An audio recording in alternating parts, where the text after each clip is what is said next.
दर्शकों नमस्कार। आप देख रहे हैं action Mumbai news. Fire and security association of India द्वारा ठाणे वेस्ट नौपाड़ा के AK Joshi English medium school में संजय मस्ते सर द्वारा बच्चों को आपातकाल से निपटने के गुर सिखाए गए। इसमें खास तौर से डिजास्टर मैनेजमेंट, फायर सेफ्टी, भूकंप और सेल्फ डिफेंस पर विशेष बल दिया गया। और fire and security association of India की टीम न सिर्फ मुंबई, न सिर्फ महाराष्ट्र, पूरे भारत में विशेष करके स्कूली बच्चों को ये गुर सिखा रही है कि आपातकाल में हाइपर नहीं होना है, टेंशन नहीं लेना है, घबराना नहीं है, इसका मुकाबला कैसे किया जा सकता है। और खास तौर से जैसे आग लगने पे घर में भी आग लग सकती है, सोसाइटी में लग सकती है, तो उससे कैसे काबू पाएं, इस विषय पर विशेष तौर से बच्चों को प्रशिक्षित किया गया। आइए देखते हैं कि आयोजक ने क्या कहा और ट्रेनर ने क्या कहा। हमारे विशेष संवाददाता ने यहाँ के आयोजकों और ट्रेनर से बातचीत भी की। देखिए ये पूरी रिपोर्ट। मैम, ऐसा आपके स्कूल में पहले भी कोई ट्रेनिंग हुआ था या पहली बार था? आपको कैसा लगा? एक बार पहली बार हुआ था, लेकिन ये जो सेशन हुआ बहुत ही इट वाज वेरी इंफॉर्मेटिव आणि practically when something happens you don't know what to do. We are tense, we panic, but actually what to do was told quite very practically by the lecturers. Thank you ma'am. Thank you so much. Actually हमारा association का नाम है fire and security association India. हम मुंबई में नहीं तो पूरे महाराष्ट्र नहीं तो पूरे हिंदुस्तान में हम सुरक्षित भारत को लेके आ रहे हैं. फायर एंड सेफ्टी, हर एक इंसान को फायर और सेफ्टी का नॉलेज बहुत जरूरी है. फायर एंड सेफ्टी बहुत जरूरी है. तो हम स्कूल्स एंड कॉलेज में, जहाँ पर स्कूल्स एंड कॉलेज में है, वहाँ पर हम fire and security association of India की तरफ से स्टूडेंट को ट्रेनिंग देते हैं. इस ट्रेनिंग में हमारे ट्रेनर आके लाइव ट्रेनिंग, कैसे फायर एक्सटिंग्विशर कैसे चलाना है, कैसे इवोक्यूशन करना है, आग लगने के बाद में हमको हाइपर नहीं होना है. ये आग घर में लग सकती है, सोसाइटी में लग सकती है, तो अलग अलग जगह पर अगर आग लगती है तो कैसे इससे बचाव लेना है, तो हम यहाँ पर ये बताते हैं इस ट्रेनिंग में. ये 1-1.5 घंटे का ये ट्रेनिंग होता है. सर, इसका फीस चार्ज या क्या है? इसका फीस नहीं है. ये हमारा FSI जो है, ये ऑर्गेनाइजेशन पूरे हिंदुस्तान में फ्री ऑफ कॉस्ट ट्रेनिंग देती है. यहाँ पर हमारा मकसद यही है कि सुरक्षित भारत, हर वो बच्चा, हर वो इंसान यहाँ पर ये ट्रेनिंग लेके खुदा ना खासा अगर कुछ हो गया, फायर हो गया, तो ये ट्रेनिंग से जो सीखा है वहां पर प्रैक्टिकली अगर करे तो हमारे लिए वो बहुत बड़ा एक अचीवमेंट होगा. तो यहाँ पर कोई फीस या कुछ हम लेते नहीं है, free of cost. Thank you. आपका नाम क्या है? Myself Kartiki Shinde. आप कौन से स्टैंडर्ड में? I am from 8th standard. आपको ये मॉक ड्रिल में क्या सीखे? आपको कैसा लगा? Actually it was really good because like in this era of like there are many disasters which are happening. So like it is really important for the students to like learn something like how to use the fire extinguishers etc. And it was really helpful for us too. So like I really liked it. Thank you. आपका नाम क्या है? Isha Goria. आप कौन से standard में? 8th. आपको mock drill में क्या सीखे? आपको कैसा लगा? अच्छा लगा कि नहीं? I really liked this the session and I felt it was very informative, and I agree with Kartiki. During this time there are a lot of disasters happening and many of the people don't know how to handle a disaster when it occurs. So we are young, so we get to understand that if a disaster comes we know how to handle it, and we learned a lot of useful things like that. And मैं पिछले I think 10 सालों से मैं training में हूँ. आई train corporates. मैं corporates को train करता हूँ, हाउसिंग सोसाइटीज को ट्रेन करता हूँ, इंडस्ट्रीज को भी ट्रेन करता हूँ.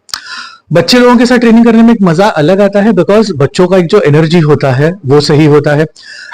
ये जो अभी जो दिमाग है ये बिल्कुल है ना, वो गीली मिट्टी की तरह है. तो इनको सेफ्टी का जो घड़ा है वो बनाना बहुत आसान है. अभी हमारे टाइम पे हमारे स्कूल में कोई नहीं था. मैंने अपना बहुत करीबी कोई खोया है आग में, और कोई कार्डियक अरेस्ट की वजह से खोया है। बट मैं चाहता हूं कि ये बच्चे अगर स्कूल से चले जाए, आप अगर दुनिया भर की स्कूल्स में देखो तो जापान में या इवन इन फॉरेन स्कूल्स ये सारी ट्रेनिंग स्कूल से ही दी जाती है, प्राइमरी स्कूल से दी जाती है।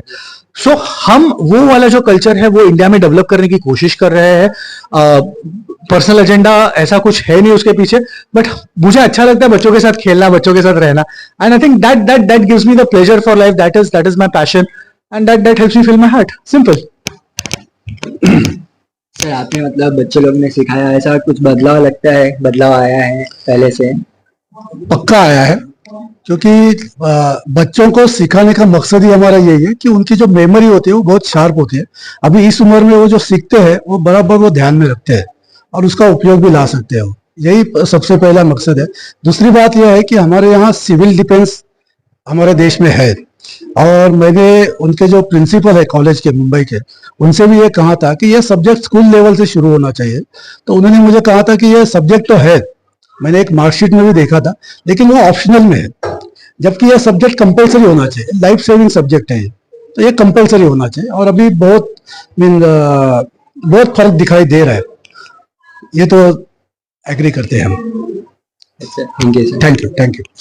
देखो कैसा है कि हम ये ट्रेनिंग काफी टाइम से कर रहे हैं, और जहाँ पे सोसाइटीज वगैरह आती है जहाँ पे हम लोग करते हैं, वहाँ पे हमने ये देखा है कि पेरेंट्स बोलते हैं मेरे बच्चों को सिखाओ मत, मेरा बच्चा बहुत मस्ती करता है, ये फायर एक्सटिंग्विशर यूज करेगा और प्रॉब्लम दे देगा। उल्टा उनको सिखाना चाहिए।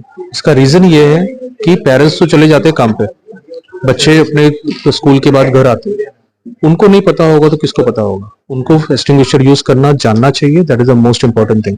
दूसरा ये है कि आज के तारीख में सब बिल्डिंग्स वर्टिकल जा रहे हैं, हॉरिजॉन्टल बंद हो गया, अभी वर्टिकल जा रहे हैं, एग्जिट 2 ही होता है, तो इसको बाहर कैसे निकलना है।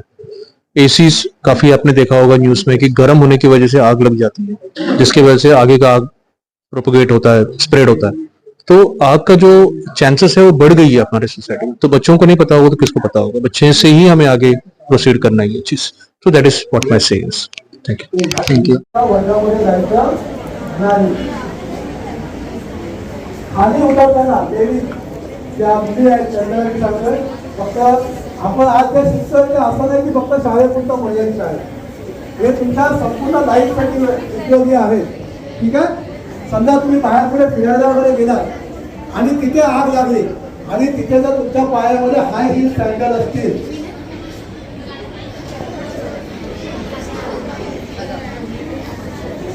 जर तुमच्या पायामध्ये हाय हिल सँडल असतील तर त्या सँडल एक तर तिथेच काढून ठेवायचे किंवा हातात घेऊन चालायचं आहे.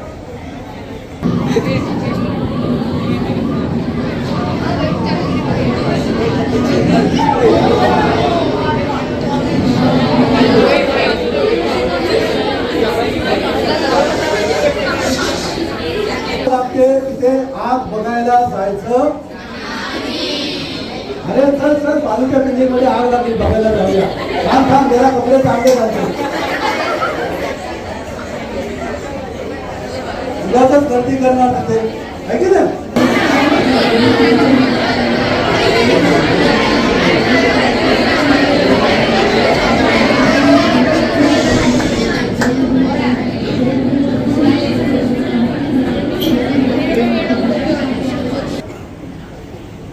हसण्याची गोष्ट होती का त्या व्हिडिओमध्ये? सिरियस गोष्ट होती. विद्यार्थ्याचा जीव जात होता, वरून खाली पडत होते आणि तुम्ही हसताय. जर ही परिस्थिती तुमच्यावर आली तर बाकीच्याने हसल्याला चालेल का? गुरुगाम. ठीक आहे. आता या दोन्ही बिल्डिंग मध्ये जो खाली जायचा मार्ग होता, जिना स्टेअरकेस, ती आगीमुळे ब्लॉक झाली आणि त्यामुळे विद्यार्थ्यांना बाहेर पडता आलं नाही. म्हणून विद्यार्थ्यांनी काय केलं, बाल्कनीमध्ये येऊन तिथून ज्या एसीच्या युनिट्स असतात बाहेरचे, त्यांच्या केबल्सला धरून ते खाली उतरत होते आणि खाली उतरताना त्यांचे हात तुटत होते आणि ते खाली पडत होते. आता असं का झालं? ज्यावेळेला आपण एखादी गोष्ट पकडून खाली उतरतो तेव्हा आपल्या हातामध्ये काय होतं, फ्रिक्शन येतं, बरोबर आहे. त्यानंतर तिथे पोट येतं हाताला आणि ती पोट तुटल्यानंतर तिथे जखम होते, इंजुरी होते आणि एकदा तुमच्या पामला इंजुरी झाली की तुम्ही कुठलीही गोष्ट पकडू शकत नाही. त्यांच्या बाबतीतही तेच झालं. आणि अशी गोष्ट डक्ट मध्ये चालते आहे की नाही. आणि जो स्मोक असतो तो डक्ट मधून वरती जातो. काही वर्षापूर्वी जी तुमच्या ठाण्यामधली गोष्ट आहे, दिवाळीमध्ये एका बिल्डिंगला आग लागली आणि ती आग फायर ब्रिगेडने येऊन विझवली. रात्रीची वेळ होती, ठीक आहे.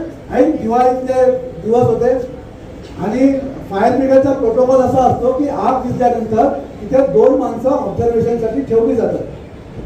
तशी 2 माणसं तिथे होती. आता त्यांच्या घरून सारखे फोन यायला लागले, अरे कधी येत आहे कधी येत आहे. तर ते बोलतात जवळ जातं जाऊन पटकन येऊ आपण. म्हणून ते ज्या वेळेला घरी गेले त्याच वेळेला पुन्हा कॉल आला की आग परत लागली म्हणून. आणि ज्या वेळेला ते आले आणि त्यांनी लिफ्टचा वापर केला वरती जाण्यासाठी, कोणीतरी ते लिफ्टचं बटन स्विच ऑफ केलं. ते लिफ्ट जिथे अडकली ज्या माळ्यावर, त्या माळ्यावर सगळं कंबस्टिबल मटेरियल होतं. फर्निचर वगैरे टाकलेलं, कार्पेट्स वगैरे. आणि त्या दोघांचाही त्या लिफ्टमध्ये जळून मृत्यू झाला. दुसरी गोष्ट, हा जो स्मोक आहे हा डक्ट मधून वरती जातो. जर तुम्ही लिफ्ट मध्ये असाल तर हा स्मोकचा तुम्हाला त्रास होऊ शकतो. Now what is the name of the smoke, which is the gas? Carbon dioxide, carbon monoxide, which is very poisonous. जर तुम्ही ते इनहेल केलं, तुमच्या नाकातून किंवा तोंडातून जर तुमच्या शरीरात गेला तर तुमच्या वेन्स मध्ये जाऊन तुमचा रक्तप्रवाह, ब्लड सर्क्युलेशन बंद करतो हा गॅस. आणि एकदा ब्लड सर्क्युलेशन बंद झालं की मनुष्य मरतो, ठीक आहे. जिन्यावरूनच खाली जायचं आहे. आपले जे स्टेअरकेस आहेत त्या स्टेअरकेस वरूनच खाली जायचं आहे. जाताना हँडरेलला पकडूनच जायचं आहे, कारण गाडी पडण्याची शक्यता जास्त असते. खाली गेल्यानंतर असेंब्ली पॉईंटवर उभं राहायचं, क्लासरूम प्रमाणे लाईनमध्ये उभं राहायचं, हेडकाउंट करायचं, तर आहे सेफ आहे. Otherwise someone stuck in fire.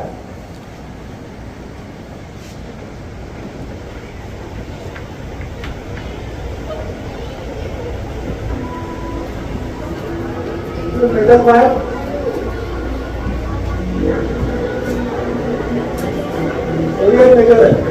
तर पाण्याची संपर्क आला तर ते आग लागू शकते.